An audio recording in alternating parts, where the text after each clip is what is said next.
Presence में आप same वापस नहीं जा रहे हो। अपनी सीट ग्रहण करो, बाइबल को उठाओ और बोलो, ये वचन मेरे शुद्ध रहने का आधार है। उठाओ उसे अपने हाथों में।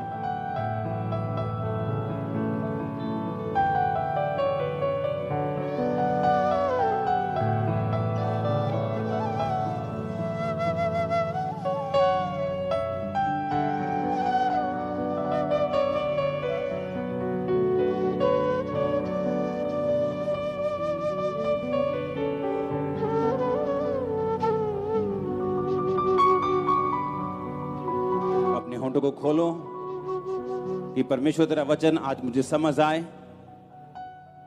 ऊंची आवाज में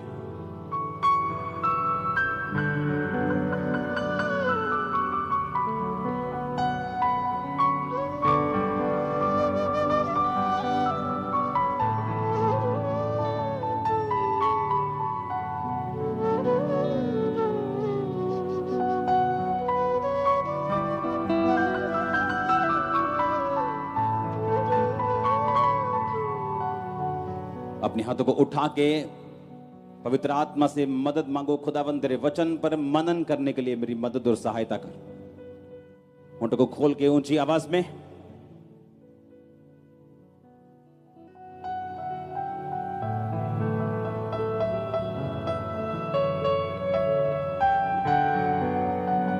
प्रभु यीशु मसीह के सामर्थी नाम में हम मांगते हैं। तारीफ कर दो खुदावंद के वर्ड के लिए जोर से।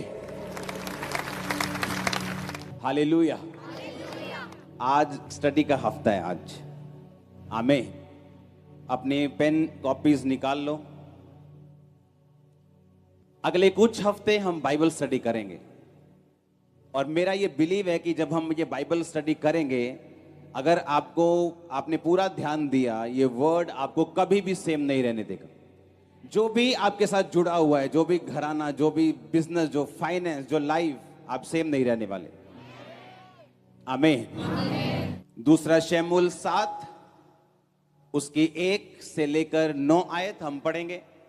दूसरा शमूएल 8 उसकी 1 से 13। दूसरा शमूएल 11 उसकी 1 से 3। और उसके बाद भी मैं आपको बाइबल के अलग अलग वचनों में आपको लेके जाऊंगा। उसके लिए मेरे पास बाइबल होना और आपके पास बाइबल होना जरूरी है। दूसरा शमूएल 7 उसकी 1 से 9 आयत को मैं पढ़ूंगा। अब अपनी स्क्रीन पे पढ़ेंगे, अगर बाइबल है तो अपने पास पढ़ेंगे। जब राजा अपने भवन में रहता था तो यहोवा ने उसको चारों ओर के सब शत्रुओं से विश्राम दिया था। और तब राजा नातान नामक भविष्यद्वक्ता से कहने लगा, देख, मैं तो देवदारू के बने हुए घर में रहता हूं, परंतु परमेश्वर का वचन, उसका संदूक तंबू में रहता है। नातान ने राजा से कहा, जो कुछ तेरे मन में हो उसे कर, क्योंकि यहोवा तेरे संग है।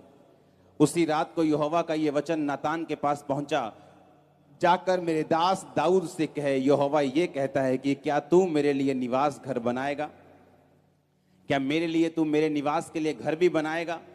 जिस दिन मैं इजराइलियों को मिस्र से निकाल लाया, उस दिन से आज के दिन तक मैं कभी घर में नहीं रहा। तंबू के निवास में आया जाया करता हूं।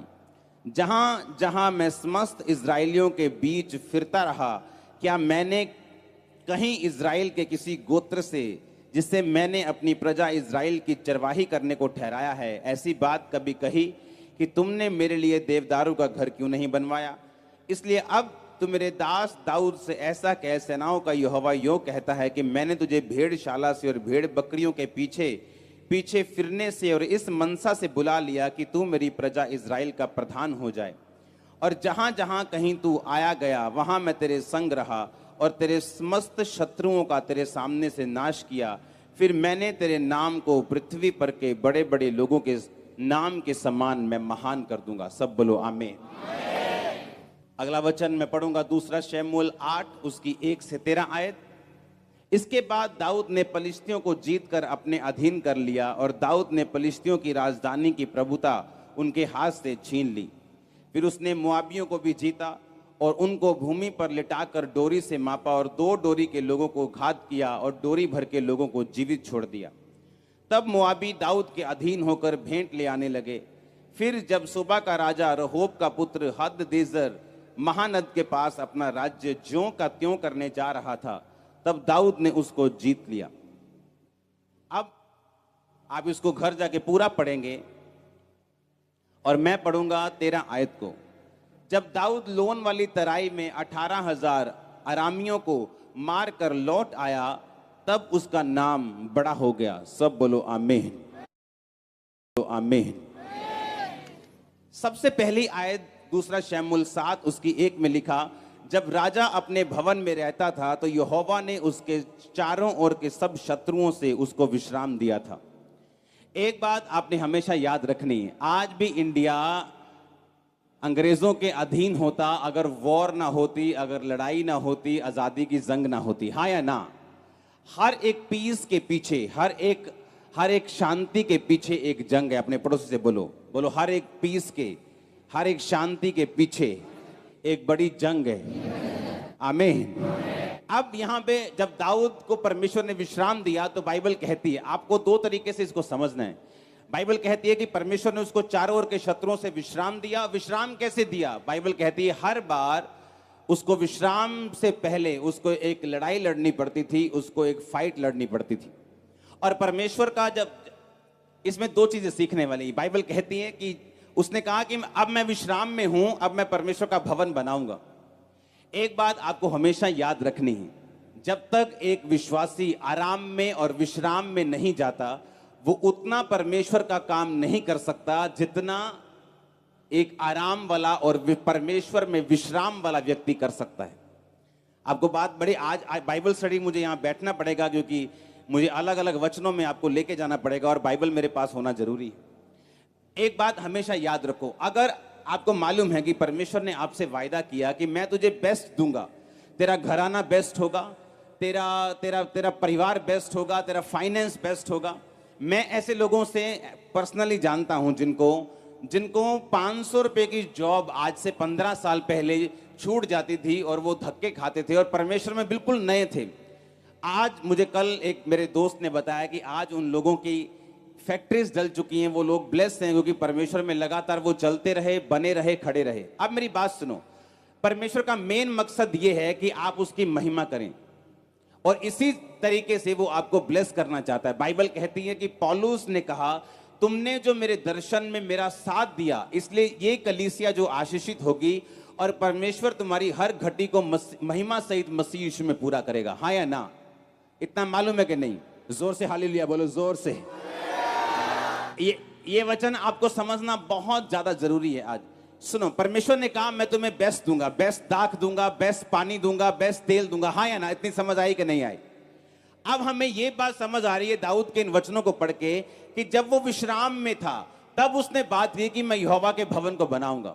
जब तक वो विश्राम में नहीं था तब तक उसको यहोवा का भवन बनाने की यादचित नहीं आई, क्योंकि वो अपनी ही फाइट्स में कि परमेश्वर मुझे क्या क्या देना चाहता है और परमेश्वर मुझे ये देश देना चाहता है, तब तक अपनी लड़ाइयों में वो बिजी था। उसे मालूम ही नहीं था कि परमेश्वर का भवन भी बनाना है। लेकिन बाइबल कहती जब वो विश्राम में था, जब वो पीस में था, जब वो विश्राम कर रहा था, जब परमेश्वर ने उसको चारों ओर के शत्रुओं से विश्राम दिया, तब उसने कहा कि अब मैं यहोवा के लिए एक भवन को बनाऊंगा। कितने मेरी बात को समझ रहे हैं? अब इसका मतलब यह है कि कौन परमेश्वर का काम कर सकता है? कौन वो व्यक्ति है जो परमेश्वर का काम ज्यादा कर सकता है? जिसको परमेश्वर ने सारी लड़ाइयों से विश्राम दिया हो। आमीन। इसका मतलब विश्राम उसी को मिल सकता है जिसने लड़ाइयां लड़ी हों और अपनी लड़ाइयां जीती हों। इतने तक बात को समझ गए हो? अब यहां पर परमेश्वर का वचन यह कहता है कि परमेश्वर ने उसको कहा कि मैं अब तेरे नाम को पृथ्वी पर के बड़े बड़े लोगों के नामों के समान महान कर दूंगा। जैसे ही तू मेरे भवन को बनाने की बात करेगा, जैसे ही तूने मेरी सेवा करने की बात की है, क्योंकि तू अपनी लड़ाई को लड़ा है। उसने कौन सी लड़ाई लड़ी थी? हर बंदे की लड़ाई अलग है। किसी की लड़ाई व्यभिचार से है, किसी की लड़ाई चोरी से है, किसी की लड़ाई डर से है, किसी की लड़ाई रिश्तेदारों से है, किसी की लड़ाई किसी चीज से है। हर एक व्यक्ति की कमजोरी और हर एक व्यक्ति की लड़ाई जो है वो अलग अलग है। कितने मेरी बात को समझ रहे हैं?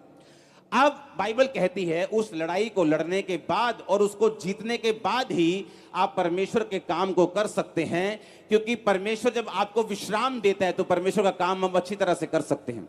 जब दाऊद को चारों ओर के शत्रुओं से विश्राम मिला तो बाइबल कहती है कि उसने कहा कि अब मैं यहोवा के भवन को बनाऊंगा।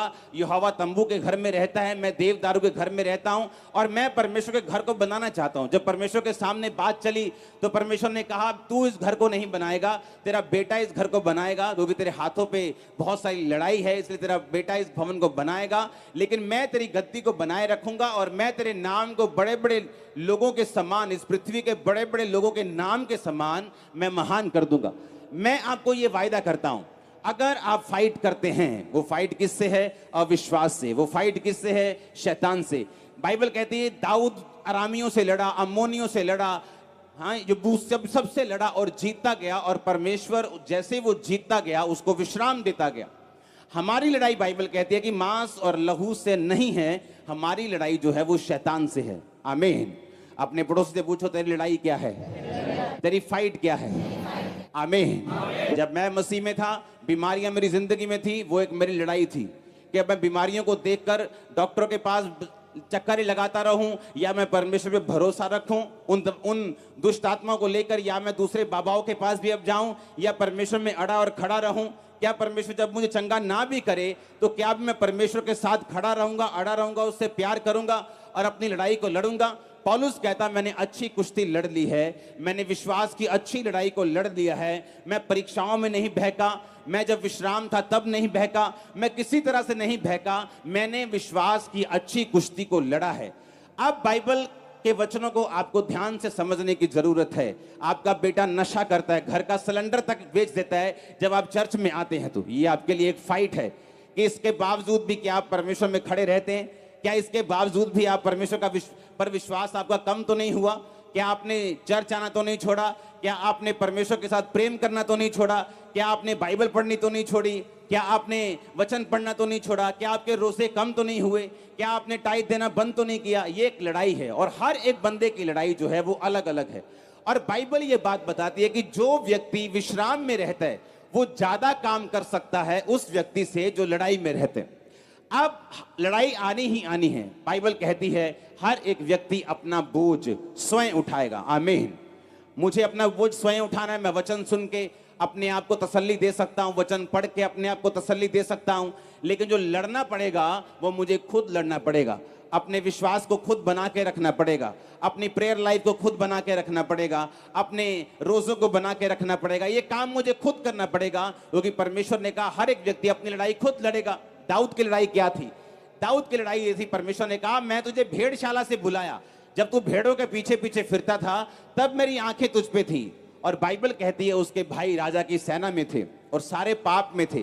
कोई भी परमेश्वर के साथ सही रीति के साथ नहीं चलता था, सारे संसार की रीति के साथ चलते थे। संसारिक रीति रिवाज, संसारिक पार्टियां, संसारिक सिस्टम, संसार के हिसाब से अपनी लाइफ को बिताते थे। लेकिन बाइबल कहती है दाऊद जानता था कि ये एक लड़ाई है और दाऊद आत्मिक लड़ाई को लड़ता रहा, पाप से दूर रहा, परमेश्वर के करीब रहा। और परमेश्वर ने कहा मैंने तुझे भेड़ों के पीछे पीछे चलने से अपनी प्रजा का राजा होने के लिए बुलाया, अब भी मैं तेरे नाम को बड़े लोगों के समान महान कर दूंगा। मैं आपको एक वायदा करता हूं, अगर आप परमेश्वर के पीछे लगे रहे, आपके रिश्तेदारों में टॉप पे आप होंगे यीशु मसीह के नाम। मैं आपको सच कह रहा हूं, मैं आपको ये प्रोफेटिक वर्ड दे रहा हूं। अपनी फैमिली में, अपने रिलेटिव्स में, अपने मोहल्लों में टॉप पर, मैंने कहा टॉप के ऊपर आप लोग होंगे फ्यूचर में। मैं आपको सच कह रहा हूं, टॉप में परमेश्वर ने आपको सोचा हुआ है। अब दाऊद अगर ये बात सोचता कि मैं तो भेड़ बकरियों को चराता हूं, मुझे क्या फायदा हुआ, मैं तो परमेश्वर के साथ जंगलों में भी वफादार रहता हूं।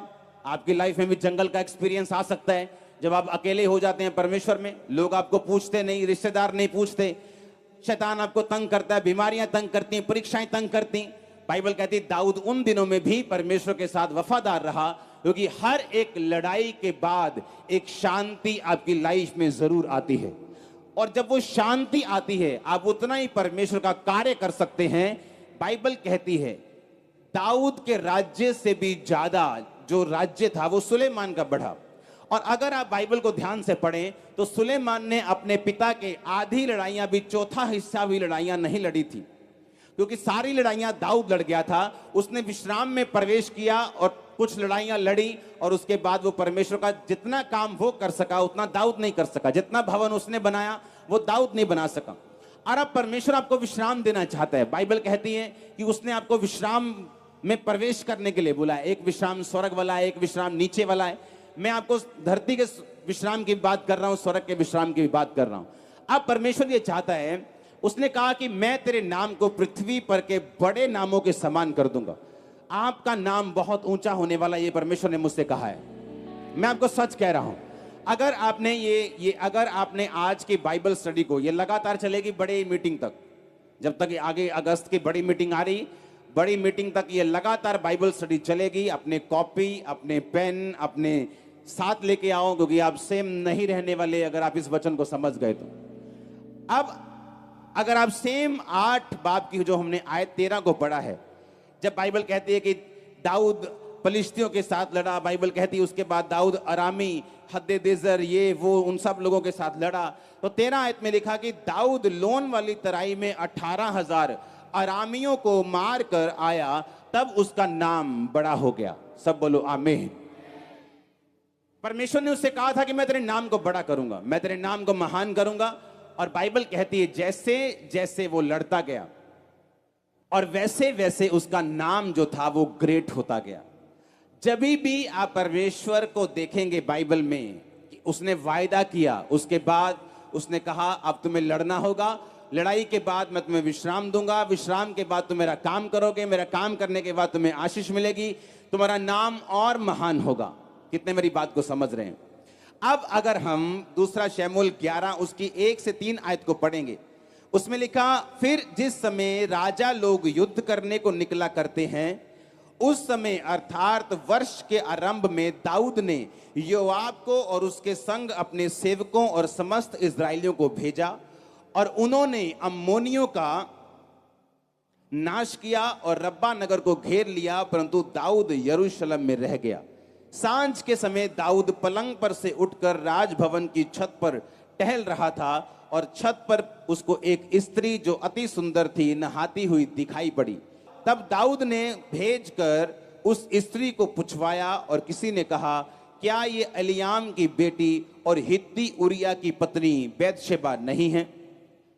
अब बाइबल कहती है जिस समय राजा लोग युद्ध करने को जाते थे, जिस समय फाइट करने का टाइम था, बाइबल कहती है दाऊद भवन में रह गया, लड़ाई करने के लिए नहीं गया, अपने सेवकों को भेज दिया, उनके सेवकों ने अम्मोनियों का नाश किया। शाम के टाइम दाऊद पलंग पर से उठा, रिलैक्स करता हुआ आराम से शाम को बिना काम के छत पर चढ़ा, नहाती हुई औरत दिखाई पड़ी, मन में व्यभिचार जागा, उसे बुलाया, उसके साथ सोया। उसके बाद दाऊद का पतन शुरू हुआ। इस घटना के बाद दाऊद की पूरी जिंदगी सेम नहीं रही। उसका परिवार, उसके परिवार में तलवार चली, उसके अपने बच्चे मारे गए, दाऊद की बेइज्जती हुई, जहां से निकला था वहीं पहुंच गया, नंगे पांव सिर पर धूल डालते हुए उसे भागना पड़ा, और जो कुछ उसकी लाइफ में नहीं होना चाहिए था वो सारा कुछ होना शुरू हुआ। अब परमेश्वर ने आपसे एक वायदा किया कि मैं तेरे नाम को महान कर दूंगा, मैं तुझे ग्रेट करूंगा, मैं तुझे हील करूंगा, मैं तुझे डिलीवर करूंगा, मैं तेरे बच्चों को उद्धार दूंगा, धर्मी का वंश बचाया जाएगा, मैं तेरे शरीर को चंगा करूंगा, मैं फाइनेंशियली तुझे बरकत दूंगा, तू औरों के समान नहीं होगा, तू अन्य जातियों से ऊंचा होगा। ये सारे वायदे आपके साथ किए हैं परमेश्वर ने, हाँ या ना? जब परमेश्वर ने कहा कि दाऊद मैं तेरे नाम को महान करूंगा और सब पृथ्वी के बड़े बड़े लोगों में तेरा नाम होगा, जैसे ही परमेश्वर ने वायदा किया, जैसे ही दाऊद लड़ाई करने के लिए जाता था, परमेश्वर उसको जिताता था, उसका नाम और महान होता था।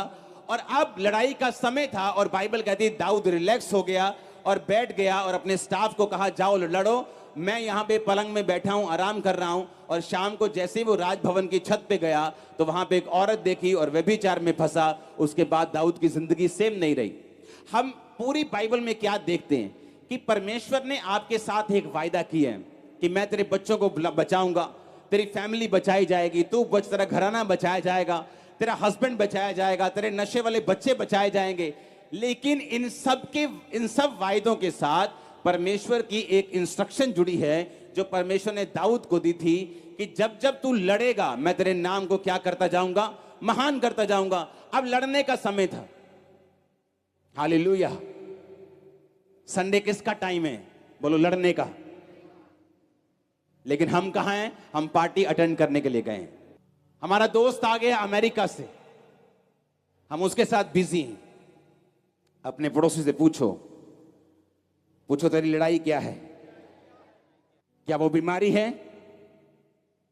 क्या वो गरीबी है? क्या वो कलेश है? अपने पड़ोसी को जोर से बोलो जीत जा, क्योंकि परमेश्वर तेरे साथ है। बोलो पड़ोसी को, बोलो जीत जा, क्योंकि वो तेरे नाम को बड़ा करना चाहता है। आप मसा किए जाते हैं बड़े नाम के साथ। आज अभी आमीन ऊंचा वाला चाहिए चर्च, आमीन ऊंचा वाला चाहिए। आप मेरी बात समझ रहे कि नहीं? उसने कहा मैं तेरे नाम को बड़े लोगों के नाम के समान कर दूंगा। तेरे रिश्तेदार तेरा नाम लेंगे कि वो देखो क्या कहां पहुंच गया। तेरे लोग तेरा नाम लेंगे, तेरा परिवार तेरा नाम लेगा, तेरे रिश्तेदार तेरा नाम लेंगे। ऐसा होगा। मैं आपको प्रोफेटिक वर्ड दे रहा हूं। मैंने कहा मैं आपको प्रोफेटिक वर्ड दे रहा हूं, ऐसा होगा यीशु मसीह के नाम में। आप मेरी बात समझ रहे कि नहीं? पर बाइबल कहती है उसके आगे जो परमेश्वर ने कहा था उसके आगे काम पड़े थे। वो काम क्या था? लड़ाइयां। और हमारी लड़ाई अब अरामियों के साथ नहीं, हमारी लड़ाई यबूसियों के साथ नहीं, हमारी लड़ाई कनानियों के साथ नहीं, हमारी लड़ाई किसके साथ है? शैतान के साथ। किसके साथ है? हमारी लड़ाई हमारे ही शरीर के साथ है, हमारी लड़ाई हमारे पापों के साथ है, हमारी लड़ाई हमारी अपनी अभिलाषाओं के साथ है। और बाइबल कहती है जब तक आप फाइट नहीं करते आप विश्राम में नहीं प्रवेश करते। आमीन। अपने पड़ोसी को बोलो विश्राम में प्रवेश करना है, नाम बड़ा करना है, तुझे लड़ना पड़ेगा और जीतना पड़ेगा। आज से लड़। मारो प्रोफेसी अपने पड़ोसी को बोलो आज से तू लड़ और जीत। आमीन हो जा। ये बरकत तुम्हारी चर्च। Hallelujah, hallelujah. बाइबल कहती है दाऊद रिलैक्स करने लग गया। जब कहीं पहुंच गया तो रिलैक्स करने लगा और फाइट करनी छोड़ दी। और शैतान ने इस चीज का फायदा उठाया, औरत के साथ व्यभिचार किया। उसके बाद पूरा परिवार, अगर आप दाऊद का परिवार देखेंगे, कभी भी सेम नहीं रहा। उसके परिवार में फाइट चली, उसके परिवार में मौतें आई, क्योंकि जो कुछ उसने बोया वो कुछ उसने काटा। अपने पड़ोसी को बोलो लड़ना है और जीतना है। तेरी लड़ाई शैतान के साथ है, तेरी लड़ाई शैतान के साथ है। बोलो अभिलाषाओं के साथ है, पाप के साथ है। अपने हाथों को उठाओ, फायर को कैच करो, तुम जाओगे, लड़ोगे, जीतोगे। आमीन ऊंचा और गवाहियों के साथ वापिस आओगे। Hallelujah, hallelujah. कल एक बहुत देर के बाद मेरी एक दोस्त से बात हुई। उसने कहा कि हम इकट्ठे परमेश्वर में आए थे और एक और जन था जो हमारा दोस्त नहीं था लेकिन हमारे साथ ही परमेश्वर में आया था। उनमें से 2 जन में और एक और हम परमेश्वर में खड़े रहे। और जब मुझे उसके बारे में मालूम हुआ कल कि वो भी बहुत ब्लेस है अपनी लाइफ में, और जिसने प्रभु को छोड़ा था उसका सारा परिवार फिनिश हो चुका। कभी कोरोना आ गया, वहां एक बंदा चला गया, बीमारी आ गई, वहां चला गया, कहीं पानी में एक डूब के। ये परमेश्वर की मर्जी नहीं, लेकिन हमने फाइट नहीं की और शैतान ने इस चीज का क्या उठाया? फायदा उठाया। उसने हमें डरा दिया कि हम फाइट ना करें, कि तेरा अगर तू चर्च जाएगी तेरा बच्चा और तुझे तंग करेगा, वो ज्यादा नशे करेगा, तेरा पति तुझे और मारेगा, तेरे घर में और कलेश होगा। अच्छा, चर्च जाने की जरूरत नहीं। आज उस सांप को नहीं मारा जो छोटा सा सपोला है, कल वो अजगर बन जाएगा और तुम्हें निकल जाएगा। अब परमेश्वर ने कुछ नहीं करना, अब आपने करना है। बोलो पड़ोसी को, बोलो तुमने करना है। वो कर चुका। आमीन। परमेश्वर कर चुका। वो क्रूस पे मारा जा चुका, गाड़ा जा चुका, वो जी उठा। अब उसने कहा कि तुम लड़ोगे, मैं तुम्हारे साथ हूंगा। तुम लड़ोगे, मैं तुम्हारे नाम को महान कर दूंगा। तुम लड़ोगे अपनी अभिलाषाओं से, अपने पाप से, तुम शैतान से, तुम परमेश्वर के लिए खड़े रहोगे। मैं तुम्हारे नाम को बढ़ाता रहूंगा, तुम्हारे नाम को महान करता रहूंगा, तुम्हारे बच्चों को महान करता रहूंगा। ये परमेश्वर का प्लान है आपकी लाइफ में। आमीन। अब दाऊद रिलैक्स करने लगा, पलंग पर सो गया, उठा, शाम को टहलने लगा, नंगी औरत देखी, बुलाया, व्यभिचार किया। उसके बाद पूरा परिवार, दाऊद के अपने बच्चे मारे गए, पूरा परिवार बिखरा, पूरा परिवार खत्म हो गया। सारी उम्र तक उसने उसका फल भोगा। परमेश्वर ने जो उसको बोला था कि तू यहां इसलिए है क्योंकि तू मेरे वायदों को, मेरी वाचाओं को पूरा करता आया है, इसलिए मैंने जो भेड़ों के पीछे पीछे एक छोटी जगह से अपने पास बुला लिया, अब मैं तेरे नाम को पृथ्वी के बड़े बड़े लोगों के नामों के समान महान करूंगा। ये परमेश्वर का प्लान, आपको मालूम, ये परमेश्वर आपसे बात कर रहा है आज। वो ग्रेट नाम देगा आपको। दाऊद सबसे निग्लेक्टेड था अपने परिवार में, सबसे निकम्मा जिसको बोलते हैं। भेड़ बकरियां थोड़ी सी, कौन है वेला, कौन है दाऊद, चलो चल भी काका, भेड़ बकरियां चार, मुश्किल काम है, रात को बाहर रहना, सुबह बाहर रहना है, चलो भेड़ बकरियां चारो। बड़ा बेटा कहां है, राजा की सेना में। बड़ा बेटा कहां है, पुलिस में। बड़ा बेटा कहां है, वो बड़े बड़े पोस्ट पे था, वो बड़े बेटे सभी। दाऊद ऐसा था कि जब शमूएल उसके घर में आया कि मुझे तुम्हारे एक बेटे को मसा करना है, तो उसने दाऊद को इनवाइट तक नहीं किया। इतना निग्लेक्टेड चाइल्ड था वो कि मतलब अपना बच्चा ही भूल गए वो, कि पहला बच्चा आया, दूसरा आया, परमेश्वर ने कहा नहीं मैंने इसको भी नहीं किया, इसको भी नहीं किया, इसको भी नहीं किया। पुराने टाइम में जब नबी लोग किसी के घर जाते थे तो उन्हें टांगे कांपती थी। नबी लोग घर आए, उनको मालूम था या तो हमें ये डुबो के जाएगा या पूरा आसमान पे चढ़ा के जाएगा, पता नहीं अब ये क्या करने आया है। या तो परमेश्वर की सजा बोल के जाएगा या परमेश्वर का बड़ा प्लान बोल के जाएगा। लोग डरते थे नबियों से कि कुछ ना कुछ ये परमेश्वर का वचन लेके आया। तो उसने कहा कि परमेश्वर तेरे घर में एक राजा बनाना चाहते हैं। पहला बच्चा आया रिजेक्ट, दूसरा आया रिजेक्ट, सभी रिजेक्ट। और दाऊद इतना छोटा और निग्लेक्टेड और रिजेक्टेड था कि उसको भूल गए थे। उसने कहा हाँ एक रह गया, जंगलों में रह गया, भेड़ बकरी को चराता होगा, हम उसे बुलाते हैं, उसे देख लो। जब वो आया परमेश्वर ने कहा यही है, इसी को मसा करना है, यही है। हालेलुया। आपको लगता है कि मैं कैसे मेरा नाम कैसे महान हो सकता है? अब मैं 5,000 की जॉब करता हूं, मेरा नाम कैसे महान हो सकता है? मैं तो किसी के घर में काम करती हूं। यही तो परमेश्वर चाहता है और यही वो करके दिखाएगा। मैं आपको प्रोफेसी करता हूं, वो करके दिखाएगा। ओ आमीन, ऊंचा चाहिए, आमीन ऊंचा चाहिए चर्च। यही तो परमेश्वर है, यही तो है वो। नहीं तो फिर आप कहते हैं कि मैं बड़ा था इसलिए मैं ब्लेस हो गया, मैं इंजीनियर था मैं ब्लेस हो गया, मैं ये था मैं ब्लेस हो गया। यही तो करना चाहता है वो आपकी लाइफ में। आपको छोटे से छोटी पोजीशन से वो बुला के आपके नाम को वो बड़े से बड़े लोगों के बीच में फिट करना चाहता है। यही तो वो चाहता है आपकी लाइफ से, और ऐसा होगा आपके साथ और आपके परिवार के साथ। ये प्रोफेसी है यीशु मसीह के नाम में। आप मेरी बात समझ रहे कि नहीं? यही तो वो चाहता है, यही तो परमेश्वर की मर्जी है। परमेश्वर ने कहा मैं तुझे तेरे नाम को बड़े बड़े पृथ्वी के बड़े बड़े लोगों के नाम के समान महान कर दूंगा। यही वो चाहता है। आपकी बैकग्राउंड कैसी उसे कोई मतलब नहीं। आप एक रिक्शा चालक हो सकते हैं, आप एक अमीर हो सकते हैं, आप गरीब हो सकते हैं, उसे कोई मतलब नहीं। उसने कहा मैंने इजराइलियों को इसलिए चुना क्योंकि पृथ्वी में सबसे थोड़े थे वो। इजराइल की जो आज आबादी है 1 करोड़ से नीचे है, लेकिन पता नहीं कितने 60-70 करोड़ के देश उससे लड़ चुके और एक भी बार जीत नहीं सके। पंजाब से भी छोटा इजराइल, एक भी बार कोई भी देश उस पर कब्जा नहीं कर सका। परमेश्वर का वचन उसके ऊपर है। आज भी वो टेक्नोलॉजी में दुनिया का लीडर है।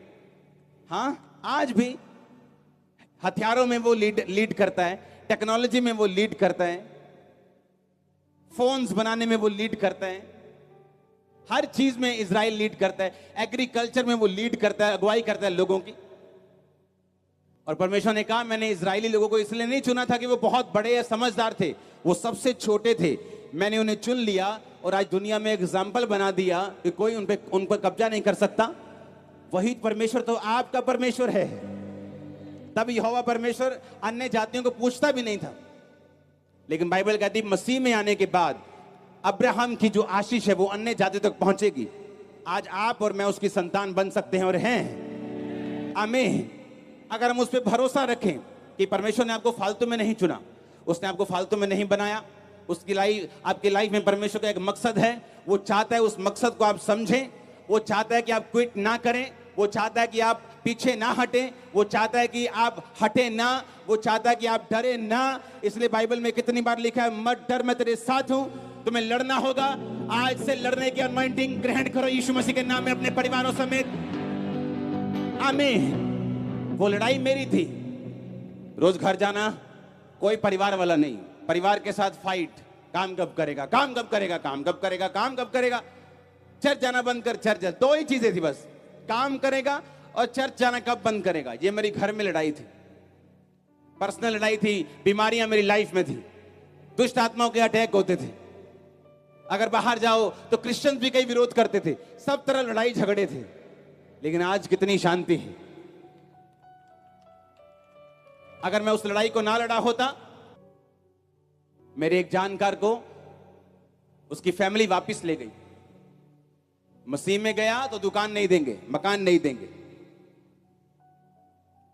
और जो उन्हें वापस लेके गए दोनों मर गए। मैं आपको क्या बोलता हूं, जिन लोगों से शैतान आपको नफरत करवा रहा है, वही लोगों को परमेश्वर आपके जरिए ब्लेस करना चाहता है। मालूम, पता है कि नहीं? शायद आपको ना बताओ। जो लोग आपका विरोध कर रहे हैं, उन्हीं लोगों को परमेश्वर आपके जरिए ब्लेस करना चाहते हैं। पता है कि नहीं? 2009 में 50 लोग आते थे चर्च में। बस समझ लो कि ये 2 लाइनें चर्च थी। हाँ, तो उनको प्रचार में ऐसे ही करता था, बिना रुके। ये नहीं 50 है तो ठंडे ठंडे, लाखों बैठे हैं तो गरम गरम, ऐसा नहीं था। इसी जोश से होता था।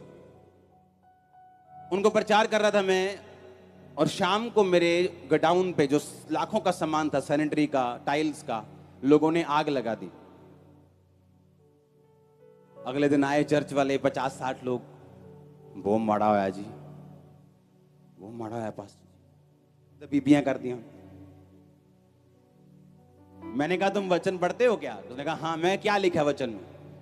लिखा कि सब बातें मिलकर भलाई को पैदा करती हैं, जो मसीह यीशु से प्रेम करते। अब इसमें भी भलाई क्या हो सकती है?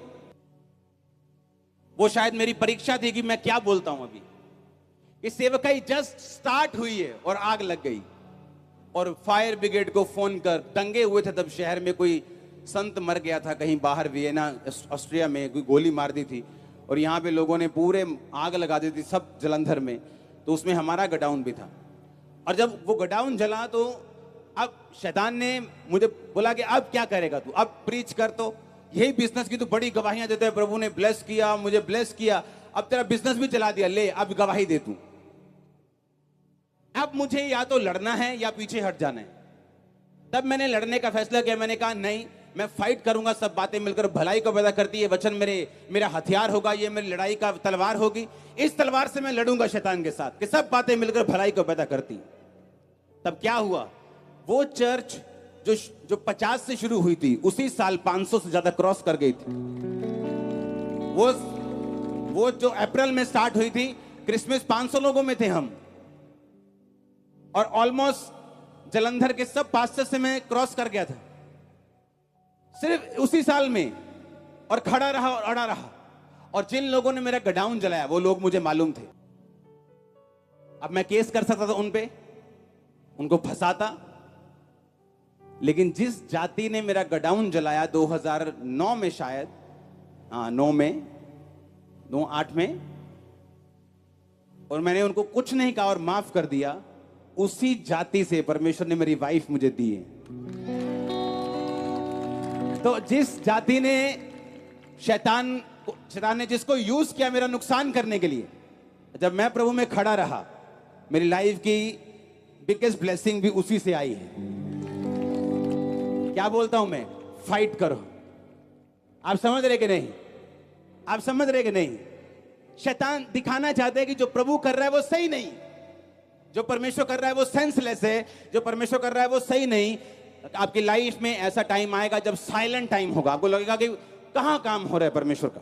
मैं इतनी प्रेयर कर रहा हूं, मैं टाइट दे रहा हूं, मैं प्रार्थना कर रहा हूं, बाइबल पढ़ रहा हूं, मेरे बच्चे को चर्च लेके जाता हूं, कहां काम हो रहा है? ये मेरी लाइफ में हो चुका है 8 साल, 9 साल, 10 साल। लेकिन साथ साथ परमेश्वर मुझे निशानियां देता, साइंस देता था, मैं तेरे साथ हूं। ब्लेसिंग्स अलग अलग तरह की मिलती थी, और मुझे मालूम था कि परमेश्वर मेरे साथ है। मुझे गिरने नहीं देता था, संभाल के रखता था। मुझे मालूम था निशानियां मिल रही हैं, परमेश्वर मेरे साथ है। बहुत सारी चीजों के साथ मुझे मालूम होता है परमेश्वर मेरे साथ है। जो मैं मांग रहा हूं शायद अभी मुझे मिल नहीं रहा, लेकिन वो मिलेगा एक दिन। मैं फाइट करता रहूंगा, लड़ता रहूंगा। मसीह में की गई मेहनत कभी व्यर्थ नहीं जाती। आमीन। आप समझ रहे बात को कि नहीं? आपकी फाइट अलग है, मेरी अलग है, आपकी अलग है, साथ की अलग है, इसकी अलग है, इनकी अलग है, सबकी अलग अलग फाइट है। आपको अपनी फाइट खुद लड़नी है। उसके आगे एक ग्लोरियस इनाम आपके लिए रखा हुआ है। ग्लोरियस नाम आपके लिए रखा हुआ है, ग्लोरियस परिवार आपके लिए रखा हुआ है। आमीन। ऊंचाई बरकत आपकी चर्च।